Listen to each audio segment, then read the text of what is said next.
to another exciting video. This is Be Empowered by Mwa Asipe. This is a video that I've been meaning to do, but yeah, life has got me by the horns into tears. Anyway, guys, let's get into it. This is building self-confidence. I can say that confidence is one of those qualities that everyone wants or needs to have, because it makes sure that you get into situations, bring your A game, be a killer, and you actually it becomes easier for you to achieve goals and things that you want to achieve in life. But we can't lie, sometimes it's hard to be always a confident person. But should it always be hard? I guess not. And guys, I'm not an expert. I'm just a trying human being like everyone who refuses to be defeated. I don't want to be defeated, guys. So I'm just gonna start by defining only 3 phrases or terms or whatever is nice. But I want to speak about those 3 things, which is self-efficacy, self-confidence, and self-esteem. So self-efficacy is defined as believing in self, that you have the ability and capability to influence any events in life. This means that you believe so much in yourself that you can do good in whatever that you do. Being it going into an interview, you make sure you bring your A game. Being it you want to approach a certain person to partner with, be it you go into meetings, but you make sure, or you know within yourself, that you're gonna bring your A game, you're gonna do good. And another example that I can use is actually rising from failure. Maybe you failed at doing something that you wanted so bad, but then it did not come as you wanted it to come. So now rising from that, knowing that you can take something positive from your failures. So I think that defines self-efficacy. Defining self-esteem. Self-esteem is stable. Now, kune keywords, yes, guys, kune keywords. So self-esteem is stable beliefs about your self's worth. This means knowing who you are, understanding who you are, and actually liking that person, and respecting that person that you are. So this would mean that we as understand and you respect the kind of person that you are. When you look yourself in the mirror, you be like, yeah, oh yeah, but those kind of things. And most of the time, that's why self-esteem is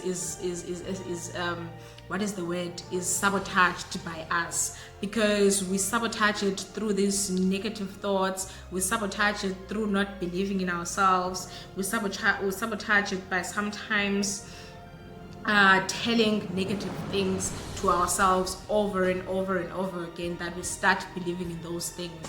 And some of the things that influence self-esteem might include, like I mentioned before, your thoughts, sometimes your age. So when it comes to age, guys, I want to dwell into this age thing. For example, I can use a practical example. Let's say you just have been recently employed into a certain company. You're young, vibrant, you're bringing this energy. But because you're so young and you're so new in this company, they're not gonna take you seriously. Maybe in the first few 6 months or a year, and we always look down and you be like, this one is young. What does this one know? Or sometimes you're very old and younger people look down and be like, this one doesn't understand new technology. This one doesn't understand this, and that. And that plays a role into actually killing self-esteem. But if you understand yourself, and if you know what you bring to the table, it will never ever affect you in a negative way. And other things that influence self-esteem will include certain diseases. There's people that when they acquire certain diseases, they start thinking of themselves as less of people, and then they start losing that self-esteem, they start losing self-confidence, they start doing bad. We would see with people that we grew up in front, people that are older than us. You would see that maybe a person and then Petrus's first healing, and then they'll start drinking a lot, they'll start they'll start smoking and not take care of themselves because they believe they are less of a human because of this disease. Sometimes disabilities, people that do not have legs, people that do not have arms, and they think they are less of humans because they don't have these things, which is not true. Now, Self-esteem is very important because it plays a huge role in making sure that you're a person that keeps being motivated every day, and you have this positive attitude when you navigate through life because you understand yourself. You know you're going to achieve those goals. You know you're going to be that person that you want to be. But sometimes, as much as self-confidence or self-esteem is about us, people can play a huge role in actually influencing it in a bad or in a good way. We've seen how people who grew up in families or around people that were telling them, when you sit dumb, you can never amount to anything. Those people grow up understanding and believing that exactly who people say they are, it's what they are, and it's not like that. And it takes enormous work for those people to actually try and regroup, build themselves, understand themselves better, and actually take themselves out of that dark place where they've been told about you are nothing, you can never amount to anything. And they build the person that they understand, and they build their self-confidence, and they actually start achieving their goals. And abanye, sadly, they don't have that willpower, or they don't have that mentality that helps them to rebuild and to re-understand and re-evaluate themselves. And another point, a last point, is self-confidence. We all know what self-confidence is. We grew up being told what self-confidence is. It's believing in yourself, trusting your abilities, judgments, and beliefs. Confidence is believed.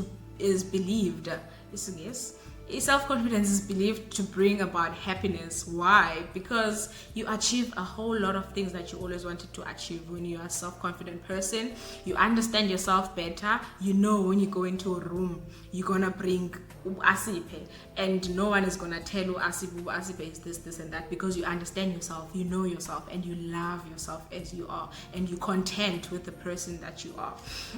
So moving right along, so when it comes to self-esteem, I'm going to go back just a little bit to self-esteem, guys. There's two types of self-esteem: too high self-esteem and too low self-esteem. So there's a person, a psychologist, I forgot his name, who said too high self-esteem can lead to narcissism.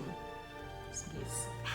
Narcissism. And too low self-esteem, nayasiti, because that's the one that's going to lead you not achieving the things that you want to achieve in life. That's going to lead you to being this bitter person who, you know what I'm trying to say.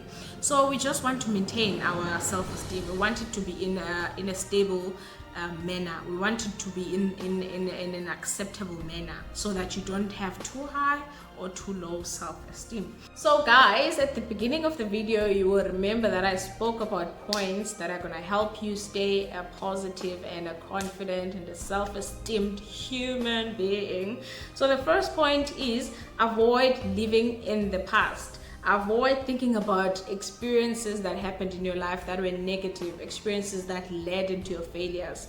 Avoid thinking about those. Number two, express your needs. If there's anything that you want to speak about, anything that you want, anything that you need from people that surround you, might be friends, family, or at work. If you want to speak to your boss, go and speak to them. Third one, always be a positive person about life. Whether namhlanje you woke up, you heard bad news, whether today you woke up and you were told that you've lost your job, think about the future. Think about, be an optimist. Yes, be an optimist. Think about further than what you're seeing right now. A fourth point, say no when you want to. Learn to say no. Without fighting with people, without looking down on them, just say no. And sometimes your no doesn't have to come with an explanation. A no can be a no, and you have to just stick to it and not be afraid. Be firm. And number five, fifth one, know your overall strengths. Understand your strengths, understand your weaknesses, and accept them. There's nothing that is as good as accepting your weaknesses, so that when a person comes from outside and they try and use those weaknesses against you, you already know them, you already understand them, and sometimes you're already working on them to better them. You understand? And obviously, as a person, when there's weaknesses that you can try and change, you can do that. You can work on bettering yourself. You can work on bettering those weaknesses. As much as I'm not an expert, I'm not anything. I just come with opinions, things that I read about. I would like for everyone to actually practice speaking positivity into their lives. Start knowing that things are not going to stay the same. Start being an optimist. Start seeing further than what you're seeing right now. Work towards the things that you want. Work towards the goals that you want, and understand yourself better, so that people can never try to project their negativity into your life, and they can never try to project their fears into you, because you'll be understanding yourself so much, and you'll be knowing who you are, standing your grounds, and actually not changing for anyone. And thank you for watching. I hope another video is gonna follow after this one, and we're gonna be speaking the moments you knew it was God. Thank you.